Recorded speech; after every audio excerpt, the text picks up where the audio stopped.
सर्व पावपनाशनम परमम हवै मंगलम। अरिहंत प्रभु की आज्ञा, सिद्ध प्रभु की आज्ञा, पूज्य गुरुदेव की आज्ञा से क्लास शुरू करते सबको सादर जय जिनेन्द्र।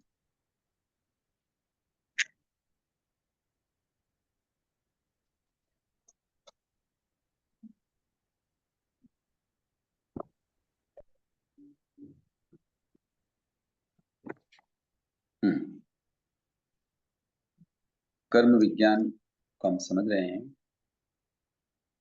उसमें हम ये समझ रहे हैं कि कर्म बंध कैसे होता है और क्यों होता है, इस बारे में हम चर्चा करते आ रहे हैं। और चर्चा करते हुए आज हम मिथ्यात्व के बारे में चर्चा करें। कल भी हमने इसी के बारे में चर्चा की थी, आज भी हम इसी के बारे में चर्चा करेंगे, क्योंकि ये सर्वाधिक और प्रबल कारण, ये ऐसा कारण है कि जैसे स्लेश के ऊपर, स्लेश में होता है ना, नाक का मैल होता है या ऐसी कोई चिकने पदार्थ होते हैं, उसके ऊपर जैसे मक्खी बैठती है तो क्या हो जाती है, चिपक जाती है, वहां से छूट नहीं पाती, उसको मरना ही पड़ता है।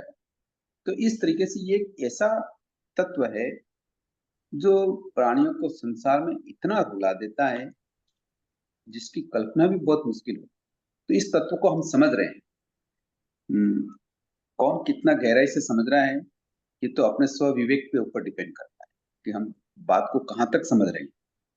किंतु अगर थोड़ा भी इस बात को समझ रहे हैं तो मैं समझता हूँ कि इसकी परिणति बहुत शुभ होने वाली है। तो अपन इसी बात को आगे बढ़ाते हैं कि मिथ्यात्व में प्रवृत्त होने के दो प्रमुख कारण। तो व्यक्ति या संसार के ये जो जीव है ये मिथ्यात्व में क्यों प्रवृत्ति करते हैं, इसकी कुछ कारण है और भी विस्तार से बात करेंगे। इसके कारण है, एक तो पहला है अंतरंग कारण और एक है बहिरंग कारण। अंतरंग कारण क्या है कि जीव में अनंतनुमुद्धि कषाय यानी क्रोध, मान, माया और लोभ, ये चार अनंतनुमुद्धि के रूप में, इस रूप में उनके उदय में आ रहे हैं। इसलिए ये आंतरिक बंधन, ये संसार की दशा को समझने ही नहीं देता। अगर ये कषाय छूट जाए, अनंतानुबंधी कषाय, या नष्ट हो जाए या उपशम हो जाए या इसका क्षोपशम हो जाए, तभी वो संसार की दशा को आंशिक रूप से समझ सकता है। तो आंतरिक कारण क्या हो गया मिथ्यात्व का कि अनंतानुबंधी को मान, माया, लोभ, जिसे अपन एक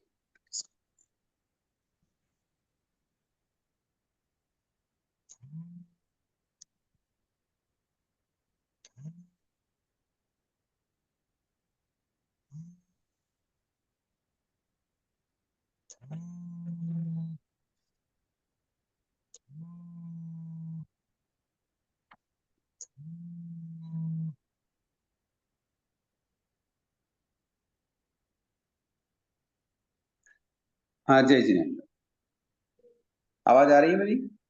जी हाँ। तो बड़ा कारण है आंतरिक। तो मिथ्यात्व का आंतरिक कारण क्या है कि जीवों के अनंतानुबंधी क्रोध, मान, माया और लोभ, इस मोहनी कर्म का उदय है। इसके साथ मिथ्यात्व मोह, सम्यक्त मोह और मिश्र मोह, ये चार तो कषाय और ये मोह, दर्शन मोहनी के तीन भेद, मिथ्यात्व, सम्यक्त और मिश्र, इसको हम आगे विस्तार से बताएंगे। ये सात कारण जीवों के आंतरिक हैं। इसके कारण जीव मिथ्यात्व को छोड़ नहीं पाता, संसार की दशा में वो रचा पचा रहा। तो जब तक ये सात कारण खड़े रहते हैं अंदर में, मन के अंदर में, आंतरिक भावों में, तब तक ये भाव सम्यक का घातक होते हैं। ये सम्यक का घात करते हैं। वो सम्यक का घात का मतलब होता है सही बात को समझना ही नहीं देना। समझ में आ रही बात? ये तो अंतरंग कारण हो गया। अब बाहरी कारण क्या है? अज्ञान और मोह दशा। ये बाहर का काम, हम मोह दशा में उलझे हुए संसार के पदार्थों के प्रति, इंद्रिय विषयों के प्रति, हर तरह से इस मोह का गाढ़पन इतना है कि हम सत्य को सत्य नहीं समझ सकते। ये इस कारण से हमारे कर्मों का बंधन सर्वाधिक रूप से और गहरेपन से होता है। समझ में आई बात?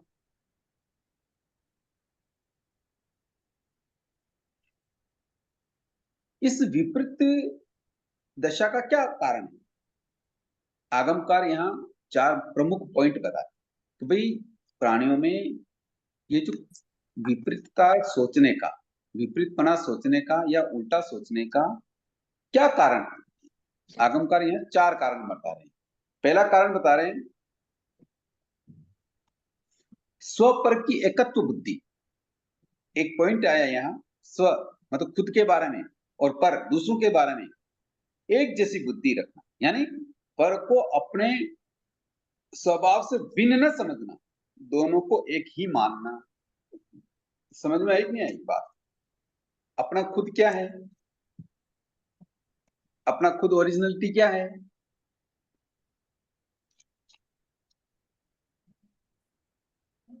कोई आवाज नहीं आ रही मेरी? आत्मा। हाँ, अपना खुद क्या है? अपनी खुद की आत्मा है, ये स्वभाव है, ये हमारा खुद का है।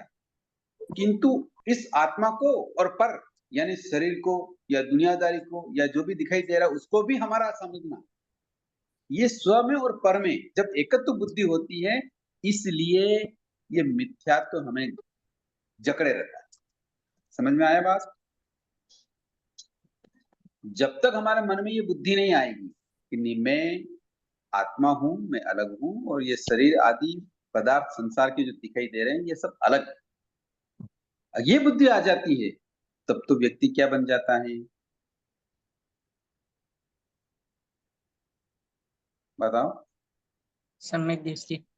सम्यक दृष्टि बन जाता है।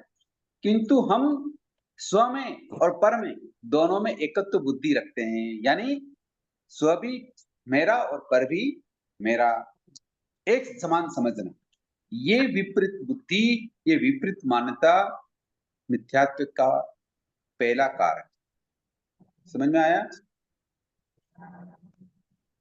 दूसरा कारण अहंकार बुद्धि या पर स्वामित्व की बुद्धि। स्पष्ट शब्दों में आगमकार यहाँ कह रहे हैं, तो आपको संसार की जितनी भी सजीव और निर्जीव वस्तु हैं, उन वस्तुओं के मालिक हम हैं, ऐसा अहंकार बुद्धि होना, ये मिथ्यात्व का कारण है। समझ में आई बात? ये मिथ्यात्व का दूसरा कारण आगमकार बता रहे हैं। पहला कारण क्या हो गया कि स्व में और पर में दोनों में एकत्व बुद्धि रखना कि ठीक है वो भी मेरा है, ये भी मेरा है, ऐसी बुद्धि रखना, ये मिथ्यात्व का कारण। दूसरा कारण क्या है?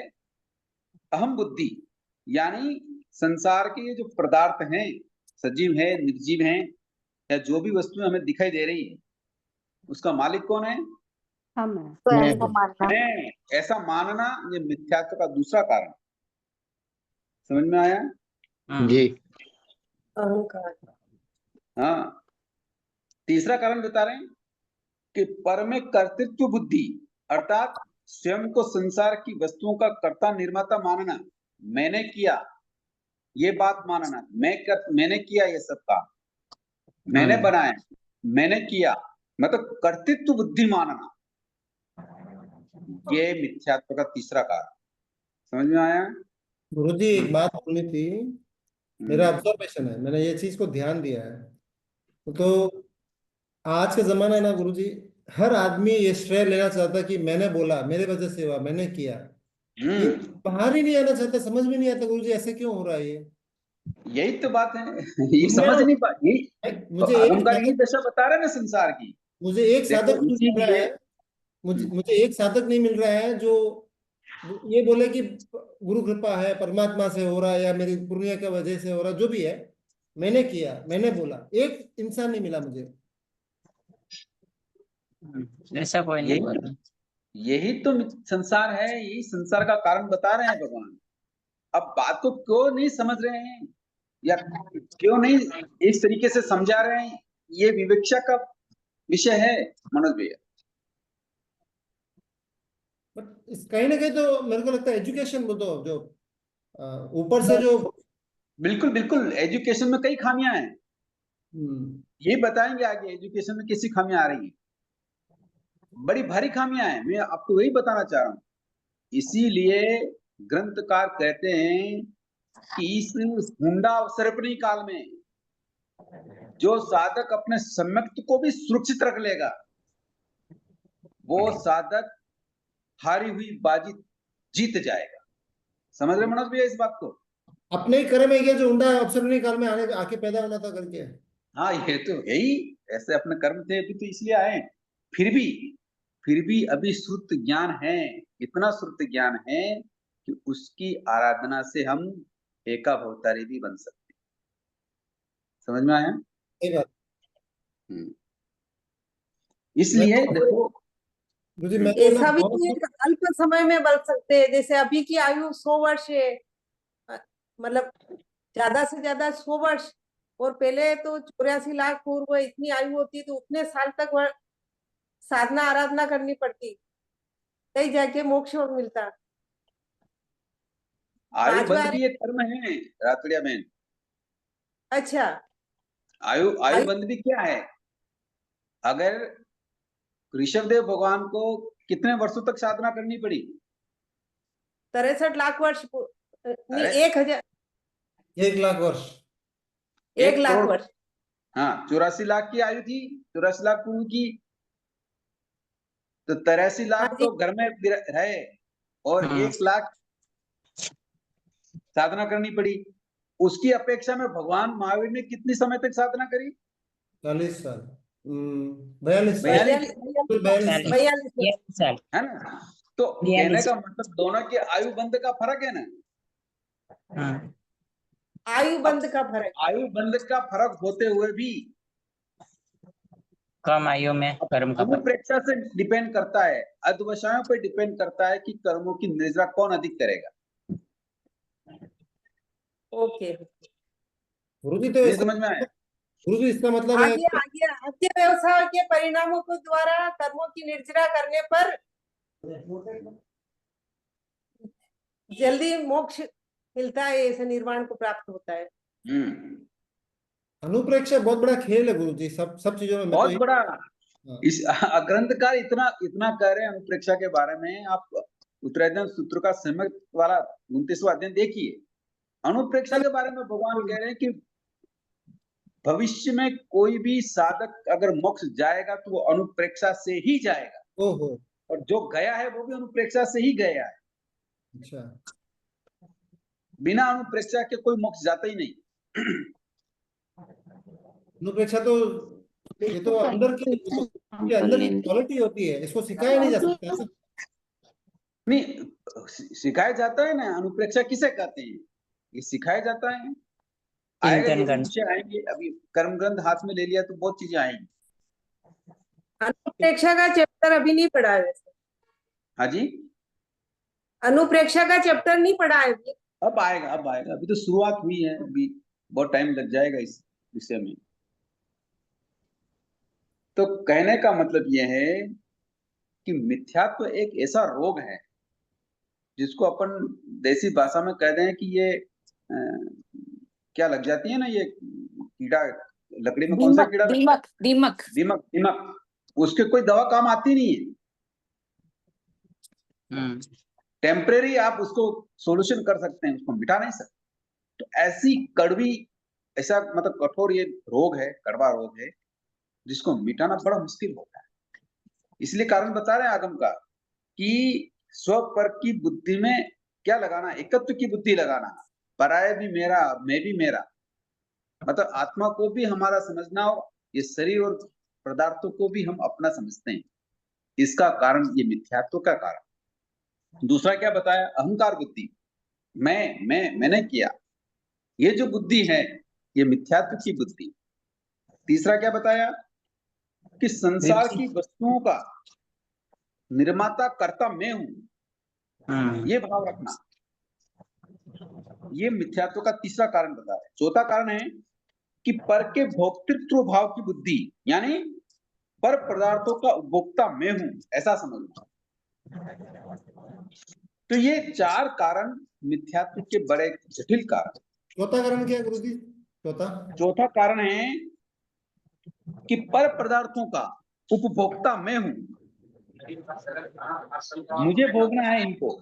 यानी जो पर पदार्थ हैं आत्मा से भिन्न, श्रोतेंद्र के विषय, चक्षु इंद्र के विषय, घ्राणेंद्र के विषय, रसना इंद्र के विषय, स्पर्श इंद्र के विषय, ये मकान, भवन, दौलत, वैभव, ये सब क्या है? इनका भोक्ता कौन है? मैं। अच्छा, मैं ऐसी पुनवानी करके आया हूं, मेरे पास है ये सब, मैं इनका भोक्ता हूं। ऐसा भाव समझना ये मिथ्यात्व का कारण। एक सवाल है, बहुत टाइम से चल रहा है, जवाब नहीं मिल रहा है, इसी विषय में है।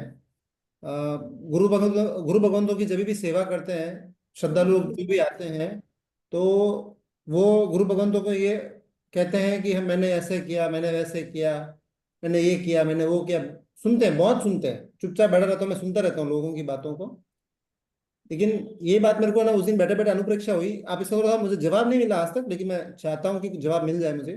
मैंने एक दिन महाराज को भी पूछा था, और मैंने 2-3 जगह पूछा, 2-3 साधु भगवंतों को पूछा मैंने, बोला भगवान आप रोज के मिनिमम 100 श्रद्धालुओं को आपके दर्शन करने आते हैं, आपकी एक मंगलिक, आपका एक वाणी, आपकी एक मुखारबिंद से निकला हुआ शब्द उनके काम आ जाता है, और आपको आके कितनी वापस अप्रिसिएशन करते हैं, क्या बोलते हैं, अनुमोदना करते हैं आपकी। तो आपको क्यों अहम नहीं आता है? और हम इंसान है, हम तो संसारी है, एक काम हमसे हो जाए पूरे दिन में हमारे वजह से, तो हम उसके तो फूले नहीं समाते हैं। तो कैसे वो कंट्रोल में रखते हैं, और कैसे संसारी कंट्रोल में नहीं रख सकता, वो मैं आज तक नहीं पकड़ पाया इस बात को। वही तो कारण बता रहे हैं, ये पहला कारण ही है मनोज भैया, कि वो स्वपर में एकत्व बुद्धि नहीं रखते, संसार की पदार्थों को वो अलग समझते हैं, खुद के आत्मा को अलग समझते हैं। कैसे लेके? जैसे उन्होंने दीक्षा ली, हम्म। तो उन्होंने दीक्षा क्यों ली? स्व के लिए थी। बस इसी पे ध्यान रखते हैं वो। आप जा रहे हैं, मैं जा रहा हूं, जो कोई भी वहां जा रहा है, ये तो भगवान की अनुकंपा के कारण, भगवान का उपदेश है, तो जीवों के ऊपर अनुकंपा करके उपदेश देना। अरे ये दयालु है, ये कृपालु है, ये क्या है? ये दया के पात्र हैं, ये हमारे पास आए हैं, तो कम से कम हम इनको ये उपदेश दें कि ये संसार सागर गिर जाए, दुखी ना हो। अन्यथा संसार में अगर फंस जाएंगे तो कितने दुखी होंगे, कितने भव बढ़ेंगे। ये अनुकंपा दया करके साधु उपदेश देते हैं, अन्यथा उनका कोई कारण नहीं उपदेश देने का, खुद के लिए ही वो अपनी साधना में रहते हैं। इसलिए संसार की चाहे कैसी भी परिस्थिति उनके सामने कोई भी बखान करे, कैसा भी दुख रोना रोए, उनको कोई असर नहीं हो, क्योंकि वो जानते हैं कि ये संसार के किए हुए कर्म हैं जो उदय आ गए, वो दया के पात्र मानते हैं, इसलिए वो अपनी बात सुनते हैं। और अगर उन ऐसा साधक नहीं है तो फिर वो आपको रास्ते भी बताएंगे, खोटे रास्ते बताएंगे, तंत्र कर लो, मंत्र कर लो, जप कर लो, ये साधना कर लो, ऐसा। तो वो तो फिर साधु है ही नहीं, क्योंकि उसको स्वपर की बुद्धि में एकत्व बुद्धि है। समझ में आया कि नहीं बात? हाँ गुरु जी। मैं समझता हूँ कुछ छोटा मोटा आंसर मिला होगा आपको। गुरु जी, उसमें और एक बात है, उनको मान क्यों नहीं आता है? साधु भगवंतों को मान क्यों नहीं आता? इतनी अप्रिसिएशन करते हैं, अपन अनुमोदना करते हैं, और अपने को तो एक चीज के लिए भी कोई आगे बोलते अपन तो फुले ना समाते हैं। अरे कषाय की प्रवृत्ति छोड़ते हैं तभी तो संयम आता है। प्रत्याख्यानावरण कषाय चतुष्क का क्षोभम नहीं होता तो संयम ही नहीं आता है। तो क्रोध मान माया लोभ प्रत्याख्यानावरण कितना ऊंचा उठ गया वो साधक, फिर अहंकार कैसे आएगा? अगर अहंकार आता है तो साधु हो ही नहीं सकता, वेशधारी होता है। जब तक आत्मा में सरलता नहीं आती तब तक साधक सम्यक दृष्टि भी नहीं बन पाता अपेक्षाओं से, और उससे अधिक सरलता आती है, अधिक का मतलब अनंत गुणी, तब जाके वो श्रावक बनता है। और श्रावक पने से भी अनंत गुणी अगर सरलता आती है, नम्रता आती है, विनय गुण आता है, तब जाके वो प्रत्याख्यान वर्ण चतुष्क का उपशम या क्षोभम करता है, तो साधुपना आता है। तो इसका मतलब है साधु बनने के पहले श्रावक बनना जरूरी होता है। ये जरूरी नहीं, सम्यक सम्यक पने से डायरेक्ट भी वो साधु बन सकता है। श्रावकपना नहीं आए, उसकी कसा इतनी पतली कर ले, निर्मल कर ले, को प्रत्याख्यान वर्ण का चतुष्क का उपशम कर ले। नहीं, ये प्रत्याख्यान वर्ण का उपशम क्या होता है गुरुजी?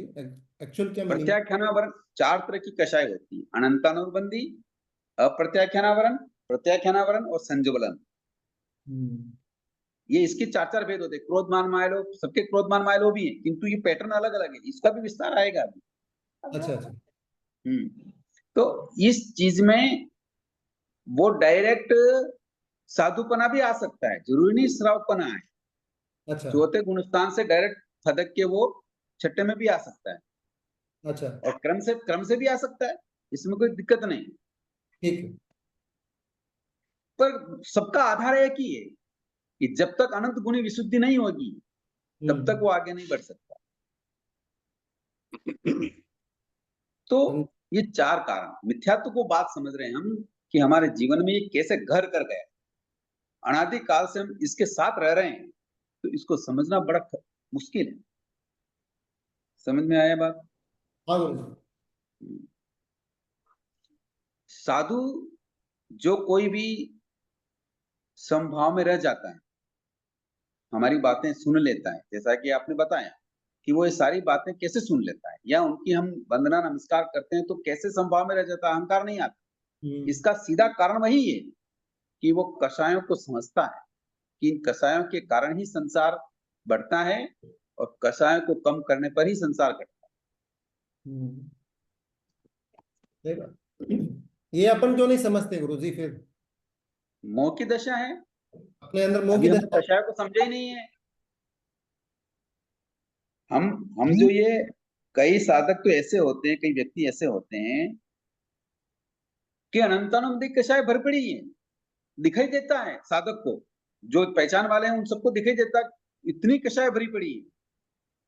वो केवल नाम के लिए हमारे पास आता है, अन्यथा स्थानक से बाहर निकलने पर जब उसके जीवन को देखते हैं, सुनते हैं, क्योंकि व्हाट्सएप पे कई फोटो आते हैं व्यक्तियों के, वो कहाँ कहाँ घूम रहा है, कहाँ कहाँ दान दे रहा है, कहाँ कहाँ मान सम्मान पा रहा है, कहाँ कहाँ अपना सिर पटक रहा है। ये सब देखते हुए आश्चर्य होता है कि पहली पंक्ति में बैठने वाले साधक भी ऐसे हो सकते हैं क्या? इतनी दृढ़ता है ना गुरुजी, तभी तो काम बहुत चलेगा। मुश्किल है ये। देखो, संसार में लोगों के बीच में प्रसिद्धि पाना तो बहुत सरल है, प्रसिद्धि पाना इतना कठिन कार्य नहीं, और हम प्रसिद्धि के लिए ही लगे पड़े हैं। तो मेरा नाम कैसे फर्स्ट पृष्ठ पे आए, गुरुदेव मेरा नाम कैसे लेवे, साधु मुझे कैसे पहचाने, संघ वाले, अन्य संप्रदाय वाले व्यक्ति मुझे कैसे नाम से पुकारे, हम उसी में लगे हुए हैं। जबकि भगवान तो कह रहे हैं कि हमारी साधना अस्तित्व मिटाने की साधना है, कि हमारा नाम मिट जाए। समझ में आया? समझ में तो आता है गुरुजी, लेकिन आज के कंपटीशन में तो होता नहीं है ना वो चीज। हाँ, वो तो देखो, ये बातें नहीं होती। तो खुद के बारे में विचार करोगे, चिंतन करोगे, तो ये सारी बातें समझ में आएगी। गुरुजी हम आस इसका पड़ोस को देखेंगे, परिवार को देखेंगे, समाज को, राष्ट्र को, सबको, व्यक्तियों को देखेंगे, तो फिर बातें समझ में आने वाली नहीं। सही है गुरुजी।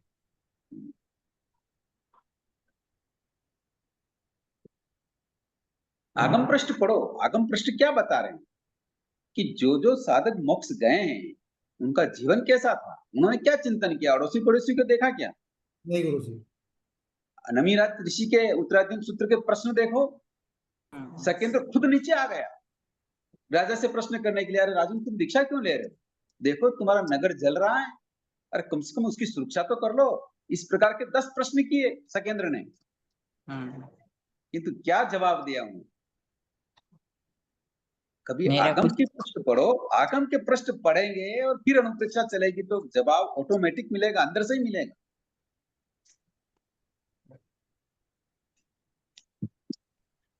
इसलिए ये प्रतिस्पर्धा तो चलती रहेगी। इस प्रतिस्पर्धा के बीच में ही हमें अपने आप को बचाना है,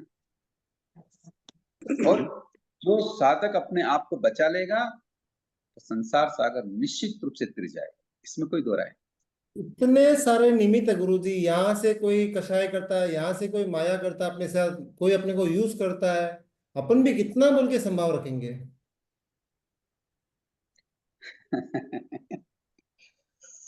अरे यूज, भगवान को कितना यूज किया लोगों ने। भगवान ने तो बहुत किया। क्या सोचा भगवान ने, यार मेरे को यूज कर रहे हैं, इनका ठीक कर दूं मैं, पहले दिमाग फिर दीक्षा लूं। जो कर्म में है वो तो भुगत नहीं है। ये हमारे खुद के बारे में सोचे हैं, दूसरों के बारे में ना सोचे हैं कि भाई उन्होंने किया तो उनको तो भुगतना ही पड़ेगा। और हम भी कर रहे हैं, हमारे सामने भी परिस्थिति है। वही तो कर्म है बस। साधक आगम ज्ञान कर रहा है खुद के लिए।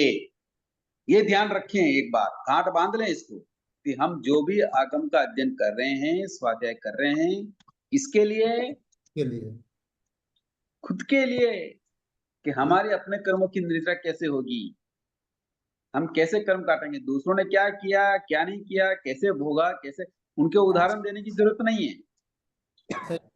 खुद के बारे में सोचें। आगम के प्रश्न यही संकेत कर रहे हैं, जिन जिन साधकों ने अपने खुद के बारे में चिंतन किया वही मोक्ष गया, बाकी मोक्ष नहीं जा सकता। जैसे ही पर के बारे में चिंतन शुरू हुआ है, नमीराज ऋषि के बंद कहां तक हो सकते थे?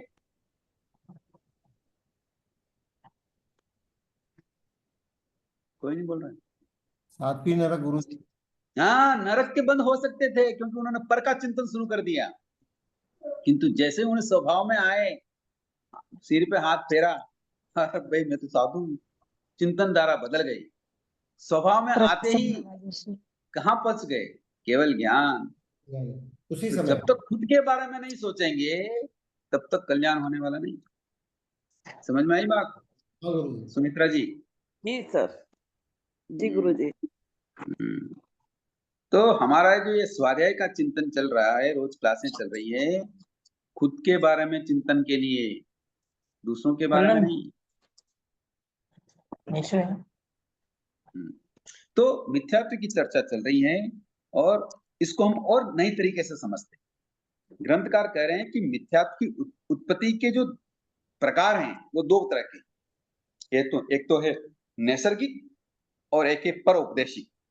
नैसर्गिक कैसे? नैसर्गिक का मतलब होता है प्राकृतिक। प्राकृतिक का मतलब क्या हुआ?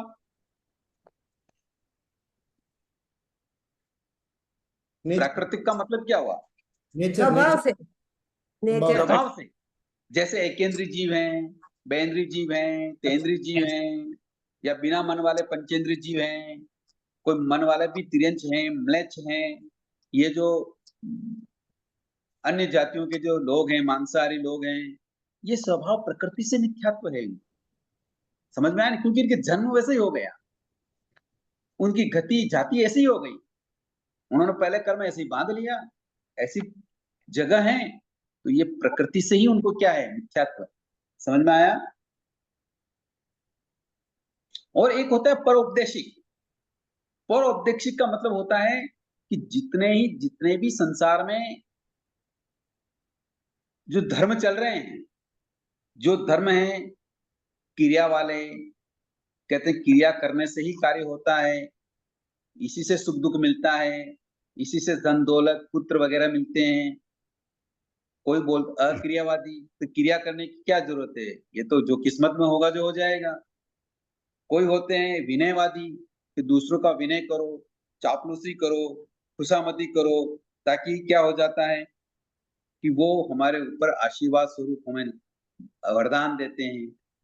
कोई क्या कहता है अज्ञानवादी, ज्ञान मत सीखो, सीख जाओगे तो फंस जाओगे, अज्ञानी बने रहो, तो पता ही नहीं है अपने क्या होना है क्या नहीं होना है। तो अज्ञानी जीवों पर भगवान का आशीर्वाद ज्यादा रहता है। तो ऐसे कई वाद विवाद चलते रहते हैं संसार में, ये पर उपदेश के माध्यम से होते हैं। पर उपदेश का मतलब हम सुनने गए, उन्होंने ऐसे उपदेश दिए, हमने वो बात मान ली। तो ऐसे जो पर उपदेशिक कारण होते हैं उसको बोलते हैं परोपदेशिक निमित्त से मिथ्यात्व। समझ में आया कि नहीं आया? ये तो रायचंद जी हो गया ना गुरु जी। हाँ, वही बात है, वही बात है। कभी किसी भी साधु के पास गए, किसी भी अन्य जो साधु होते हैं जो हिंसात्मक कार्य करते हैं, जो यज्ञ वगैरह कराते हैं, पशु बलि में धर्म मानते हैं, कष्टों को दूर करने के लिए दूसरों की हिंसा करवाते हैं, ये सारे अभी जो दिखाई दे रहे हैं, मठ पंथ मंदिर फंदिर जो भी दिखाई दे रहा है, ये सब परोपदेशिक मिथ्यात्व के कारण है। समझ में आया? हाँ गुरु जी। ऐसे कई लोग हैं आज भी जो दुकान पे आते हैं, आज मुझे डायमंड पहनना है, आज मुझे पुखराज पहनना है, आज मुझे नीलम पहनना है। कई बार जो अपने परिचित होते थे मैं उनको पूछ लेता, तो ये क्यों पहनना है कि नहीं हमको? पंडित जी ने कहा। पंडित जी ने क्या कहा कि ऐसी दशा चल रही, ग्रह गोचर सही नहीं है, इसलिए इनको पहनने से तुम्हारे ग्रह गोचर क्या हो जाएंगे? दूर हो जाएंगे, शांत हो जाएंगे, तुम्हारी दशा बदल जाएगी। तो ये परोपदेशिक मिथ्या तो हुआ कि नहीं हुआ?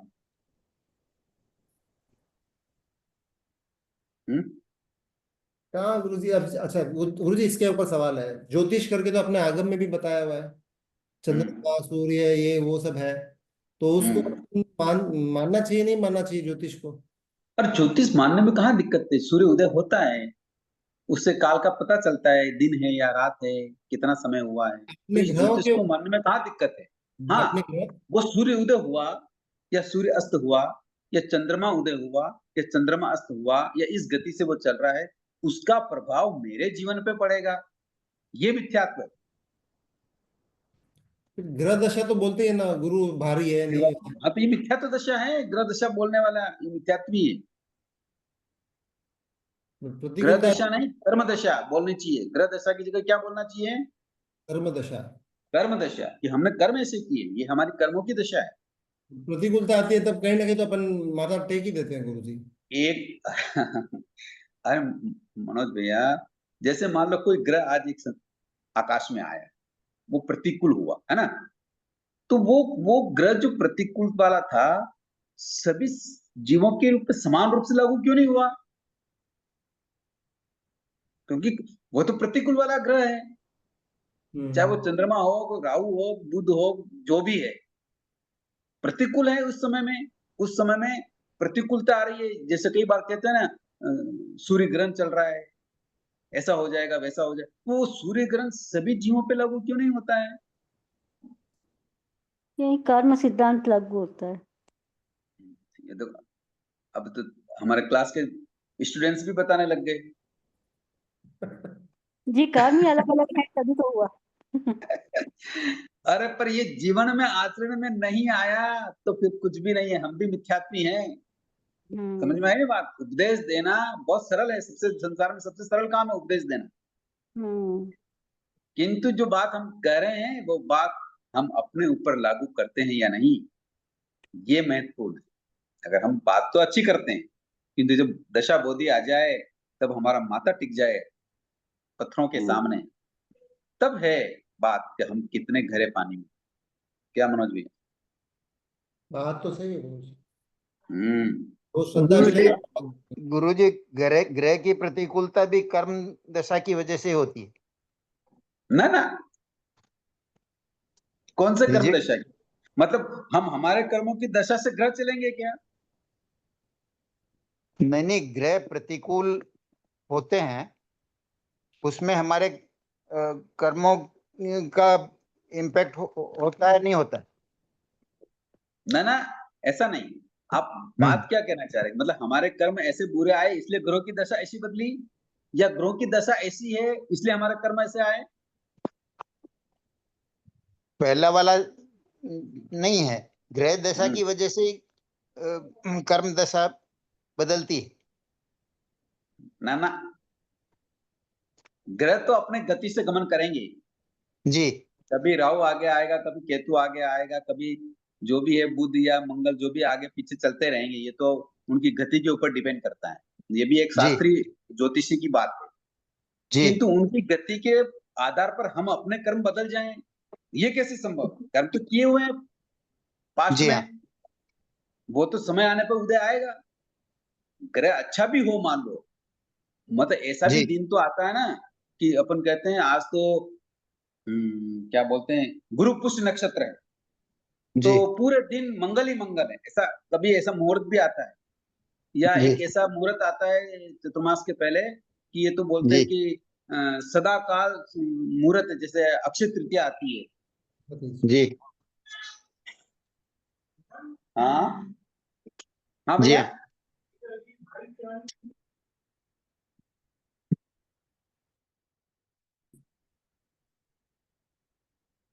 कहने का मतलब डॉक्टर साहब ये है जी कि वो जो सदा काल अक्षय तृतीया का शुभ मुहूर्त सबके लिए एक जैसा है, जी तो उस दिन किसी का एक्सीडेंट नहीं होता, होता है, हो सकता है, कोई बीमार नहीं होता, होता है, किसकी मृत्यु नहीं होती, होती है। किसी को जिसके नुकसान नहीं जैसे होता। कर्म है वो उसी उदय में आता है, जिसके जैसे फिर कर्म है, वैसे उदय में आएगा। देखो अब हमारे स्टूडेंट सारे जवाब देने लगे डॉक्टर साहब। जी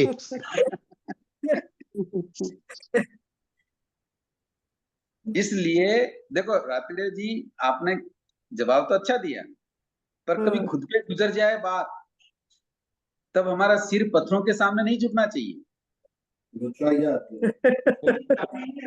हाँ हाँ हाँ। उस समय संभव रहना बहुत असंभव में रहना बहुत कठिन हो जाता है। हाँ ये देखो उपदेश देना बस बोले, भाई साहब भी है क्या साथ में? हाँ पैसा भाई तो साहब, हाँ है हाँ है। भाई साहब भी क्लास में। ये रात्रिया बहन मंदसौर से हैं, पुष्पा जी रातड़िया हैं, बहुत अच्छे धार्मिक हैं, बहुत अच्छे थोकड़े वगैरह आते हैं, पाठशाला में पढ़ाते हैं, परीक्षाएं भी लेते हैं, बहुत अच्छे स्वाध्यायी। तो कहने का मतलब ये है कि जब तक हम अपने आप को नहीं सुधारेंगे, तब तक हमारा कल्याण होने वाला नहीं। समझ में आ रही सबको? जी हाँ। आगम के प्रश्न बहुत अच्छा संकेत देते, किंतु उनको वही व्यक्ति समझ सकता है जिसके कषाय पतले होते, या जो कषाय पतले करने का कोशिश करता है। इसलिए आगम के प्रश्न करें सो ही उजुय भूयस ब्रह्मो सुदस चिट्ठय, जिसका हृदय सरल होता है, कषाय कम होती है, पवित्रता होती है, पावन होते हैं उनके विचार, उसी के मन में, उसी के हृदय में धर्म निवास करता है।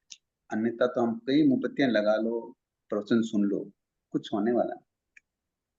इसलिए हम अपनी कषायों को समझें, मिथ्यात्व को समझना है तो कषाय दशा को समझना पड़ेगा। तो इस प्रकार संसार में परोपदेशिक मिथ्यात्व चलता है। समझ में आया? लास्ट सेंटेंस वापस बोले। परोपदेशिक हम्म। दो कारण हैं मिथ्यात्व जी के। एक तो है नैसर्गिक, जी जो एकेंद्रीय बेंद्रीय जीवों में होते हैं, बिना मन वाले जीवों में होते हैं, कई बार तिरंज मनुष्य में वाले भी होते हैं, कोई म्लेच्छ मांसाहारी होते हैं, वो सब मिथ्यात्व ही होते हैं, क्योंकि वो जी प्रकृति से ऐसी जन्म ले लिया हूं, जी आयु बंद ऐसा ही किया हूं कर्मों के कारण, तो वो तो जी नैसर्गिक मिथ्यात्व। और जो नैसर्गिक नहीं है वो सारे जी परोपदेशिक, जो दूसरों के ओ, उपदेश से चलते रहते हैं, वहां जाएंगे ये हो जाएगा, वहां जाएंगे भला हो जाएगा, वहां जाएंगे ऐसा हो जाएगा।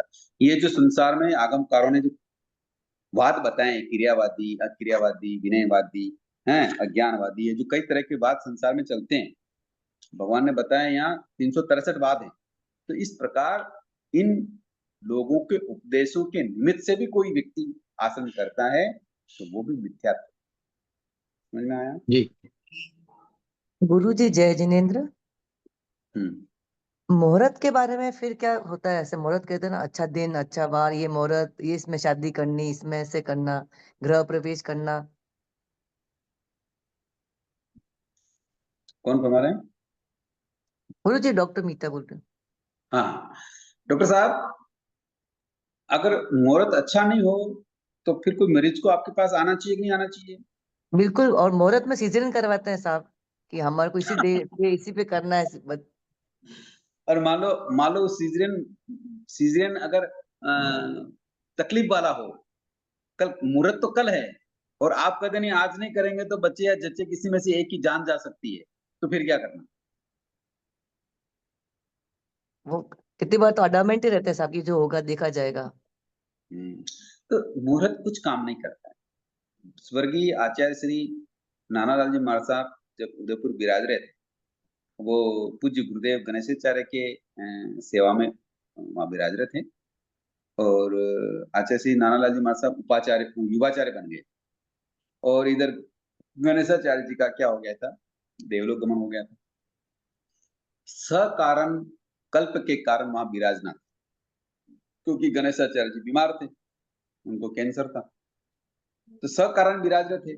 तो सकारण तो साधु कितनी समय तक वहां विराज सकते हैं, जिसको अपन स्थिरवास बोलते। जैसे ही देवलोक गमन हुआ, गुरुदेव ने दूसरे दिन विहार कर दिया। श्रावकों ने कहा कि आप कितने वर्षों से यहाँ विराज रहे हैं, आज इस दिशा में विहार नहीं कर सकते, दिशाशूल है। मानते नहीं मानते दिशाशूल? हाँ सुना तो है गुरुजी, सुना तो है। हाँ, किंतु गुरुदेव ने क्या कहा, साधक के लिए नियम पहले, भगवान ने जो नियम बताया उसकी आज्ञा का पालन करना साधक का कर्तव्य है, दायित्व है। उसको भूलकर मैं दिशाशूल को नहीं मान सकता। और दूसरे दिन विहार कर दिया। अब बताओ, और कोई जवाब चाहिए आपको? नहीं सर। तो जैसा कर्म में होगा वैसा होगा। कर्म को बदला जा सकता है रात्रि जी, होगा ऐसा केवल एक पक्ष नहीं बता सकते। यहाँ आगम का अनेकांत बात चलता है, कर्मों को बदला जा सकता है, ये भी आएगा मैटर आगे, बदला जा सकता है पुरुषार्थ से। कर्म के भरोसे थोड़ी बैठ सकते हैं। अगर कर्म के ही भरोसे बैठेंगे तो भाई साहब दुकान पे या फिर वो जाएंगे क्या ऑफिस? नहीं। इसलिए अनेकांत बात चलता है, यहाँ एकांत कुछ नहीं चलता। इसलिए भगवान की वाणी को, इस दर्शन को समझना हर किसी के बस का रोग नहीं है, बहुत गहराई से समझना पड़ता है। थोकड़े याद करना या स्वाध्याय को कंठस्थ कर लेना इतना पर्याप्त नहीं है। यहाँ गहराई से समझपूर्वक आगमकार ने जो बात कही है उसको समझना, ये महत्वपूर्ण है। समझ में आ रही ना?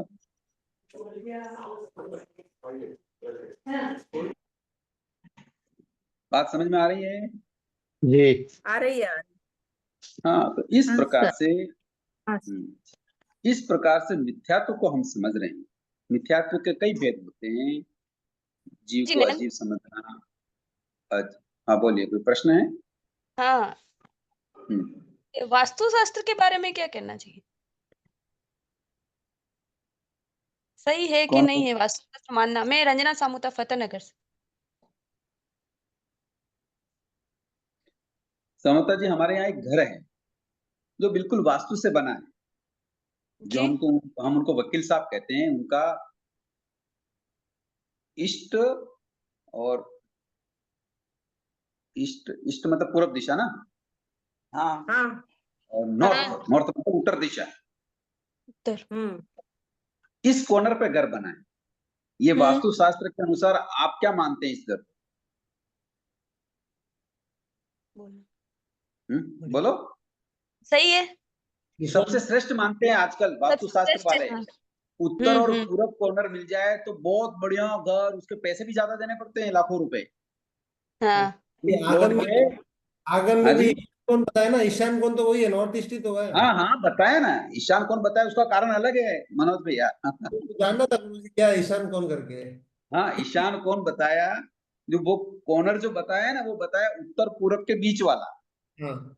तो ऐसे घर वाले अधिक पैसा देते हैं, लाखों रुपए उस प्लॉट के अधिक लगते हैं। किंतु हमारे वकील साहब का लड़का 45 साल के बीच में वो देवलोक हो गया। छोटे छोटे बच्चे हैं, अभी स्कूल जाते हैं। क्यों हुआ? घर तो बहुत अच्छा था, वास्तु शास्त्र के अनुसार था। फिर क्या हुआ? उनके लड़के का आयुष्य इतना ही था। तो वास्तु शास्त्र को मानना तो आयुष मानना, क्या मानना बोलो? अब कुछ नहीं कर्म बोलेंगे। कर्म विज्ञान को बोलो मानना। समता जी, बोलो फतेहनगर वाले। जी आपने जो बोला था मैंने कुछ भी नहीं सुना, या तो फिर नेट स्लो इधर मेरा हो गया या फिर आपके उधर आवाज नहीं आई मेरे को बराबर। मेरी आवाज तो सबको जा रही है। नहीं मेरे को थोड़ी, या तो मेरे नेट प्रॉब्लम हो गई थी। अभी एक बार अभी अभी वापस। सुनाई दे रहा? अभी सुनाई दे रहा? हाँ अभी सुनाई दे, अभी बराबर हाँ, सुनाई दे। मैं यूं कह रहा हूँ कि हमारे यहाँ चित्तौड़ में एक वकील साहब है, उनका घर वास्तु शास्त्र से बना हुआ है। जी सुन रहे हो? सुन रहे हो? जी हाँ सुनाई दे रहा। और वो घर है उत्तर पूरब कॉर्नर। हाँ इससे याद। बेस्ट वास्तुशास्त्र और कहाँ बन सकता है? हाँ और व्यक्ति ऐसे प्लॉट के, ऐसे वास्तुशास्त्र के मकान के अधिक पैसा देता है, लाखों रुपए तक देता है। हाँ हाँ यहाँ तक सुना और था बस। उनका लड़का जो 45 साल का था वो देवलोक हो हम्म, गया। अब बताओ वो देवलोक क्यों ऐसे हो गया? वास्तुशास्त्र से तो बहुत अच्छा मकान था, अच्छा पैसा है, सब कुछ है। हम्म। और वकील साहब की उम्र कितनी है? 80 साल के करीब। एक ही लड़का, हेलो। छोटे छोटे पोते। बताओ अब क्या करना? उससे कबंध इतना ही किया था। कोई शंका थी मेरे को कि वास्तुशास्त्र के बारे में क्या कहना चाहिए जैन धर्म। तो अब क्या क्या हुआ? आपके मन में क्या शंका थी और क्या निकली, ये बताओ। नहीं वो कर्म का तो है ही है, हम्म। पर अगर जो वास्तु को बहुत जो इतने इतने पैसे दे के वास्तु के हिसाब से मकान बनाते हैं, तो फिर वो, इसलिए मैं पूछना चाह रही थी कि क्या सही है तो कि नहीं। जवाब मिला कि नहीं मिला, यूं तो बताओ। हाँ जवाब मिला संतुष्ट है कि संतुष्ट कर्मों हुए कि के नहीं आगे। हुए? नहीं, पर अगर वास्तु के हिसाब से बनाए तो क्या कर्म चेंज थोड़ी होते क्या। तो फिर वही तो मैंने अभी ये घटना बताई, तो क्या सुना आपने? प्रश्न की उत्तर ही वही है ना। सही है। हम्म। तो वास्तुशास्त्र कुछ नहीं होता। ये जो गणितीय बात करते हैं ना, ये चीजें, हम्म। ये कर्म के साथ मेल नहीं खाती। समझ में आया? नहीं, जैसे अपन तो जैन धर्म को मान रहे हैं तो ऐसे समझ जाएंगे कि हाँ कर्मों के हिसाब से, कि वास्तु को नहीं मानना, बाकी सारे तो वास्तु को मानेंगे ही। तो क्या फायदा हो रहा है उनको, ये तो बताओ। मान लो अभी एग्जांपल दिया ना मैंने, मान लो वास्तु से कोई मान रहा है, तो फिर क्या नहीं होना चाहिए, ये तो बताओ। नहीं मान अभी लो उधर कोई से मकान, मेरी बात सुनिए, हाँ। वास्तु अगर वास्तव में सही है, भले अन्य संप्रदाय वाला या जो लोग मान रहे हैं, तो वास्तु से बना हुआ मकान में तो फिर कोई आपदा आनी नहीं चाहिए ना। कोई बिजनेस अच्छा चलना चाहिए, कोई आर्थिक, शारीरिक, मानसिक, किसी भी तरह का उनको कष्ट नहीं होना चाहिए। इसलिए तो वास्तु से मकान बनाते हैं। तो वो ग्रंथों में फिर वो ईशान वाला बताया था, वो कैसे क्या होता है। वो विषय अलग है, वो मैं अब बताऊंगा। चलो वो अभी बता विषय देता हूँ अलग। थोड़ा संक्षिप्त में। अच्छा। ईशान कोण का मतलब इसलिए है कि हम अभी भरत सेक्टर में हैं। अब जी। देखो, ये जो वास्तु शास्त्र वाले हैं ना, है हम्म। ना, तो ये क्या हमारे आगम से वो वास्तु शास्त्र बनाते हैं क्या? नहीं आगम के अनुसार नहीं बना। तो फिर अभी आप बता रहे कि अपने आगमों में तो ऐसा लिखा हुआ है। दिशा दिशा वो ईशान उत्तर पूर्व हाँ हाँ, तो ये क्यों लिखा। लिखा हुआ, इसकी गहराई समझे ना अपन। वो इसलिए हम्म, लिखा हुआ है कि उस दिशा में तीर्थंकर अभी वर्तमान में विचरण कर रहे हैं। समझ में आया? जी। क्योंकि भरत क्षेत्र के ईशान कौन उत्तर में। पूर्व दिशा में, ईशान कोण में हम तीर्थंकर विचरण कर रहे हैं, महाविद्या सेक्टर में। अच्छा। इसलिए उनको वंदन नमस्कार करने के लिए ईशान कोण को महत्व देते हैं, अन्यथा तो कोई कारण ही नहीं महत्व का। नहीं समझ में आई बात? समझ आ गई। मनोज भैया निकल गए। तीर्थंकरों को हम अ, उनकी north east location, I mean तीर्थंकर उस दिशा में विचरण कर रहे हैं, इसलिए हम उस दिशा में खड़े होकर हाँ, कि हम, वंदना करते क्योंकि वो हैं। तो केवल ही जी है ना डॉक्टर जी साहब, वो केवल ही है, हमारी जी सारी हाँ, गतिविधियों को वो देख रहे हैं। जी हाँ, तो अब उनकी ओर मुंह करके, उनको नमस्कार करके जी हम अपने आत्मिक गुणों की ओर, कल्याण की ओर हम जी अपना पुरुषार्थ करें, अपना जीवन व्यतीत करें, इसके लिए उनको नमस्कार है। जी गुरुजी, ये जो ईशान कोण नाम आया है, ईशान कोण तो वास्तु में आया है ये नाम? अपने जैन ग्रंथों में ईशान कोण नाम आया है क्या? सब जगह है। कहाँ से आया आया? है, जैन वास्तु ग्रंथों में है। आया है ना, सारी दिशाएं हैं ग्रंथों में, आगम में अपने। उत्तर पूर्व के पौधे। अरे सामोता जी, थोड़ा आगम का अध्ययन करो तो पता लगेगा। सही कही है। क्या नाम बताया आपने? रंजना सामोता। रंजना। हम्म। अच्छा अच्छा। प्रतिगमन कौन सा आता है कोर्स आपको? करना चाहिए इसके लिए? क्या आता है? प्रतिगमन आता है आपको? जी, प्रतिक्रमण आता और क्या? और ठोकरे आते हैं? है। हाँ, थोकड़े आते हैं। हाँ, फिर आगम का अध्ययन करो। कौन सा आगम अध्ययन, पढ़ूं? अब अभी दशम तारीख शुरुआत पढ़ा कर। आपने? कौन सा? दशवें कालिक? हाँ, दशवें कालिक के 4 अध्ययन तो याद है। याद है। उत्तराध्ययन सूत्र भी पढ़ा होगा थोड़ा बहुत। उत्तराध्ययन हर साल पढ़ते ही हैं। तो उपासना दशांश सूत्र पढ़ो। उपासक, हाँ, लगभग 1-2 बार तो पढ़ लिया। पर पढ़ा तो गुना क्या? 10 रावकों का वर्णन आगम पढ़ा तो था। इतने आगम का अध्ययन किया हुआ है और अटक कहाँ गए? वास्तु वो, पे। हाँ, वास्तु पे अटक। हाँ मनोज भैया। हाँ गुरुजी, पता था ये तो ईशान कौन, बट अपन भी वंदना करते तो ईशान कौन देख के कर सकते ना गुरुजी रेगुलर में? हाँ, कर सकते हैं ना, इसमें कोई बात। मुझे, मैंने जब बड़ी साधु वंदना की स्वाध्याय की थी, मुझे समझ आ गया था कि उस तरफ विचरण किए थे सभी साधु संत, तो सभी केवल हम्म उस हिसाब हम्म से ईशान कौन करना चाहिए ये समझ में आया था मुझे। तो हम्म मैं लगता हूँ कि ईशान कौन करने की मैं भावना रखता हूँ। हम्म। बट ये अपने वास्तु से कोई रिलेटेड नहीं है गुरुजी। नहीं, आगम में वास्तु का कोई रिलेशन नहीं। अच्छा अच्छा अच्छा। हम्म। गुरुजी जय जिनेन्द्र। हाँ, जय जिनेन्द्र सर। क्या विश्ववी विहर मंजी जो तीर्थंकर महाराज है वो सब हाँ, ईशान कोण में ही है? अपन जो जम्मू द्वीप के भरत सेक्टर में हैं, तो हमारे ईशान कोण वही है। अब धातकी खंड वाले भरत सेक्टर वाले होंगे, उनके भी ईशान कोण वही है। पुष्करार द्वीप वाले भरत सेक्टर वाले होंगे तो उनके भी ईशान कोण उसी तरह विचरण करेंगे, क्योंकि भरत सेक्टर में कितने तीर्थंकर हैं? अभी तो फिलहाल 20 है सर। अरे, जम्मू द्वीप में कितने हैं? जम्बूद्वीप में एक है शायद। 4। 4 बराबर 4 है। जम्मू द्वीप में 4, 4 दादकी बराबर खंड में 4 8 4 और पुष्करार्थ में भी 8, है ना? ओके ओके तो सर। भरत सेक्टर वाले जितने भी हैं, उनके ईशान कोण में ही तीर्थंकर विचरण करते हुए पाए जाए। ठीक है जी। लेकिन चारों भी दिशा में दिया ना सर, जो जम्बूद्वीप के हैं महाविद्या क्षेत्र के चारों दिशा में 4 विहर मंजी है बोल के ऐसे सुना था मैं, पक्का है पता नहीं मेरे को। हाँ हाँ, बरोबर सही है। पर भरत सेक्टर की वो दिशा उत्तर पश्चिम आ रही है, ये उत्तर ओके पूरब आती है, इसलिए। ओके ठीक सर, धन्यवाद सर। यूं तो मेरू पर्वत से देखेंगे, क्योंकि मेरू पर्वत तो महाविद्या सेक्टर के बीच में है।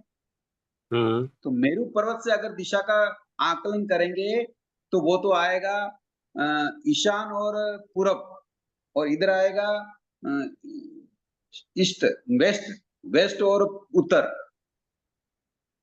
हाँ यूं ऐसा आएगा। अब वो करेंगे मेरू पर्वत से करेंगे तब। पर अपन कहाँ भी रह रहे हैं अभी? जम्बू द्वीप के दक्षिण में दक्षिण दिशा में है अपन, बिल्कुल। इसलिए। Okay sir.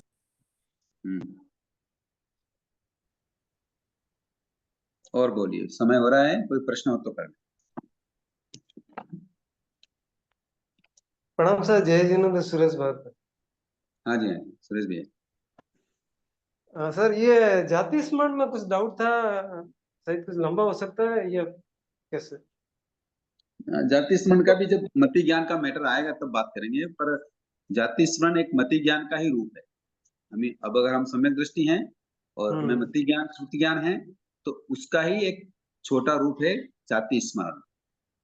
मतलब एक भेद बोल सकते। हाँ, भेद बोल दें तो कोई दिक्कत नहीं। यूं मति ज्ञान के भेदों में जाति स्मरण भेद नहीं आता है, उसमें यह अवाय धारणा ये चीज आता है, या अवाय अपाय धारणा में ये भेद आता है। हाँ, थोड़ा पढ़ा हुआ मेरा। तो एक इसमें एक मुझे जानना कि वो जाति स्मरण होता है तो लगातार कितने बहु कुछ ऐसा याद नहीं, नंबर फिगर कुछ। हाँ, वो ज्यादातर आगमों में जो जाति स्मरण के भाव आए हैं वो पिछला भाव का ही आया है, यूं अनेक भाव देखा जा सकता है। तो उसमें बीच में अगर कोई असनिक है तो नहीं दे सकते ऐसा? हाँ, ऐसा ऐसा ग्रंथकार गुरुदेव ऐसा फरमाते हैं। तो फिर अगर तिरिंज को भी होता है जाति स्मरण तो उनको फिर वो कैसे, उनको भी, उनके लिए भी वही नियम लागू होता है असनी का? भी नियम लागू होता है, वो सन्नी वाले भाव करते हैं इसलिए। ठीक है सर, समझ गए, धन्यवाद। गुरु जी एक चीज डिस्कस हो रही थी। हाँ। किसी को संथारा पचखवा दिया है, उसके बाद दीक्षा दे सकते हैं, दिला सकते हैं? हाँ, ले सकते हैं ना। सुमित्रा जी बता रहे हैं दे सकते हैं। ये हमारी मम्मी ने भी इसलिए बताया ना। हाँ सर, हमारे इधर सूरत में हुआ था ना, पहले संतारा लिया था उन्होंने, फिर बाद में उनको दीक्षा दिला दी, 5-6 दिन बाद में दीक्षा ली थी। मेरे मामीसा ने दीक्षा ली है, आज उनके 24वां दिन का संतारा चल रहा है अभी। चल रहा है वो उदयपुर क्या?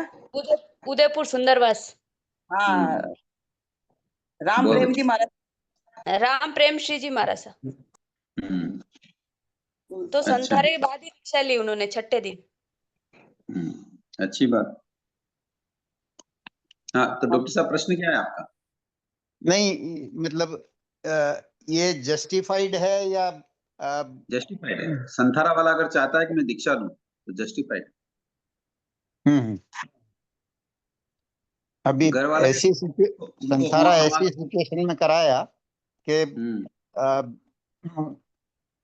कॉन्शियसनेस नहीं है, आखिरी समय है, नहीं है, कॉन्शियसनेस नहीं है, पर अगर वो होश हवास में ये बोल दिए हैं परिवार वालों तो भी मुझे अच्छा, पहले से ही परिस्थिति कंसेंट दे होश दिए? आए नहीं आए, या ऐसी मेरी जी परिस्थिति न बने किंतु मुझे जी। संथारा करा के दीक्षा दिला देना, ऐसा योग बन जाए तो फिर कोई बाधा अच्छा। नहीं।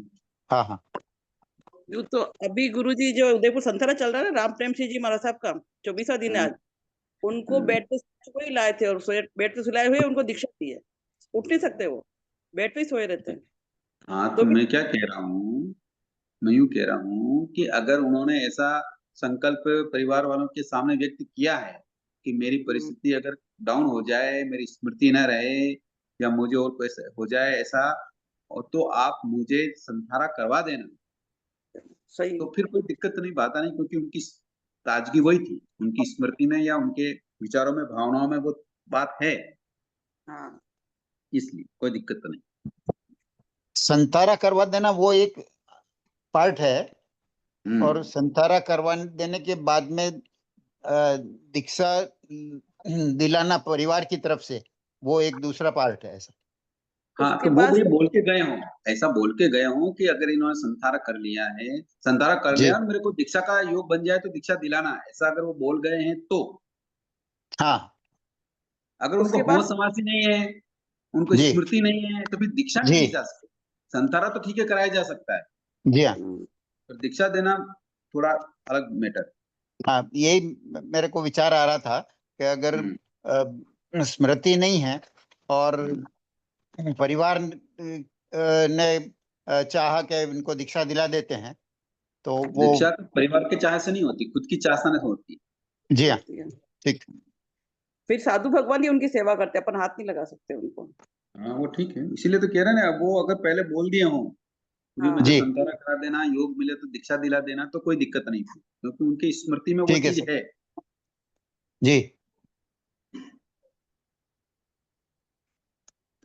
पर कई बार ऐसा होता है कि जी अपने वृद्ध जन बीमार हो जाते हैं, कंडीशन ऐसी हो जाती थी, वो मेमोरी लॉस हो जाते हैं, बोल नहीं पाते हैं।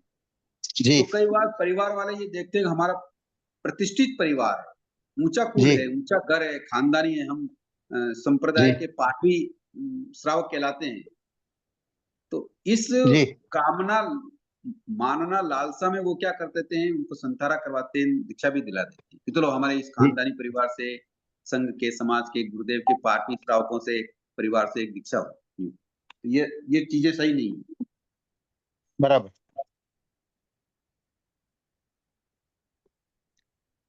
तो परिवार की मर्जी से करवाना वाला पॉइंट ही मेरे को वो थोड़ा मैटर सा सही नहीं।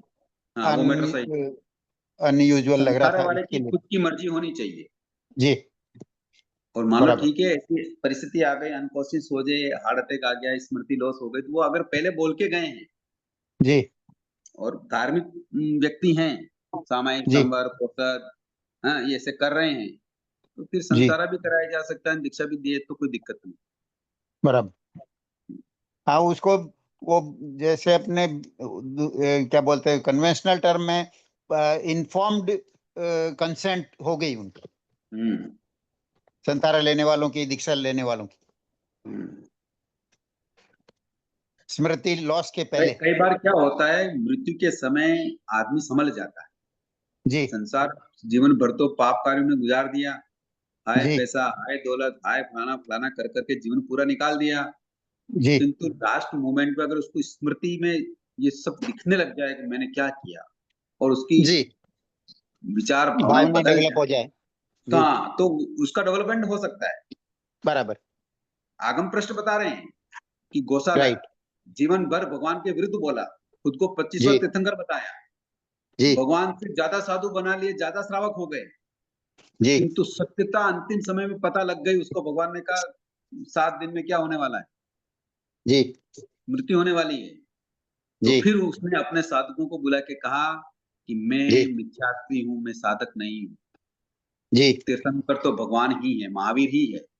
मैंने बराबर। उनके सामने मिथ्या भाषण किया, तुम जी अब ऐसा करना, तुम मेरे मुंह में थूकना और पांव में रस्सी बांध के पूरे नगर में मुझे घुमाना और बताना तो तीर्थंकर कौन जी है, जी भगवान महावीर, और भगवान मैं महावीर। तीर्थंकर नहीं। तो ये अंतिम राइट समय में उसको सद्बुद्धि आ गई। बराबर। तो इस प्रकार से लास्ट मोमेंट पे भी डेवलपमेंट हो सकता है। जी तो अनंत भव करेंगे वो गौशालक का जीव, नारकीमेन, तिरुंचोमेन, एकेंद्रियोमेन, बेंद्रियोमेन, सब में घूम घाम के फिर वो मोक्ष जाए। जी तो डेवलपमेंट हो सकता है, इसमें कोई बाधा नहीं, इसलिए दीक्षा देना और संथारा कराना ठीक है। जी ठीक है सर। चैट में एक क्वेश्चन आया है भाई साहब, दीक्षा लेने के बाद प्रतिक्रमण आना जरूरी है क्या? क्योंकि साधु साध्वी जी के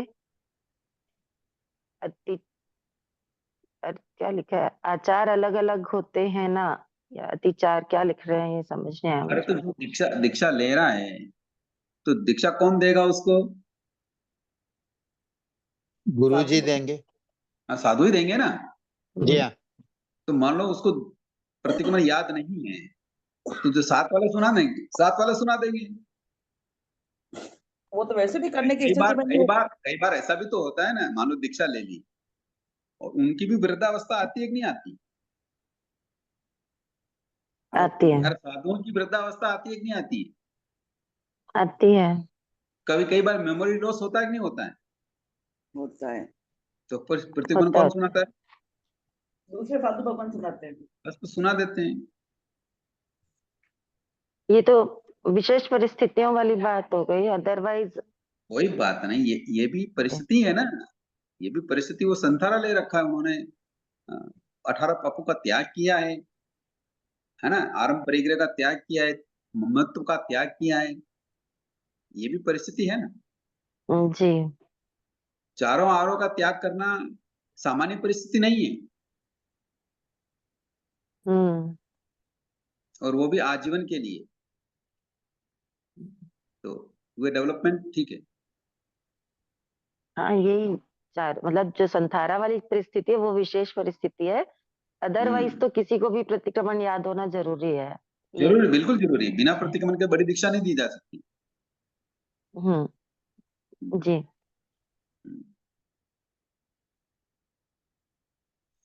गुरुजी मिथ्यात्व के मूल कारण बताए ना आपने 4 अभी। आएगा, अभी आएंगे ना, आएंगे। अभी तो चल रहे हैं, मिथ्यात्व पे चल रहे हैं। आज आपने बताया ना मिथ्यात्व के मूल 4 कारण है। और भी आएंगे, अलग अलग तरीके से भगवान बताते हैं। चौथे नंबर में आपने उसकी कौन सी बुद्धि है वो बताया नहीं आपने। भोग बुद्धि, कि भोग संसार के जो पदार्थ हैं इनको मैं भोगता हूँ। मेरे पास पैसा है, दौलत है, शरीर स्वस्थ है, अनुकूलताएं हैं, मैं पद पे हूँ। भोक्तृत्व बुद्धि, उसको क्या बोलते हैं? भोक्तृत्व। क्या क्या फरमाया? भोक्तृत्व बुद्धि, भोग को करने की बुद्धि। मतलब जैसे ब्रह्मदत्त चक्रवर्ती थे कि नहीं थे? उनको चित्त मुनि समझ जाते हैं कि अरे भाई तुम हमारे साथ थे, 5 भोग तक तो साथ साथ रहे, अब अलग हो गए, देखो मैं तो मुनि बन गया, तुम मेरे से बिछुड़ गए, किंतु उन्होंने निदान कर लिया था तो चक्रवर्ती बन गए। अब उनमें भोक्तृत्व बुद्धि घुस गई। क्या घुस गई? भाई ये जो संपत्ति है, ये दौलत है, ये राज सिंहासन है, ये अधिकार, ये शासन, इसको मैं ही भोग सकता हूँ। समझ में आई बात? आशा। तो ये बुद्धि 7वें नरक में ले गई उनको। ये मिथ्यात्व का कारण। समझ में आया? ठीक है जी, आशा। समय हो गया है। बहुत बहुत धन्यवाद, सबका आभार। बहुत बहुत आभार। जय जिनेंद्र। आभार आपका। भगवान की केवल बहुत आभार सर। बहुत जय जय धन्यवाद, बहुत बहुत जय जिनेंद्र सर। जय जिनेंद्र। जय जिनेंद्र सर, बहुत बहुत धन्यवाद।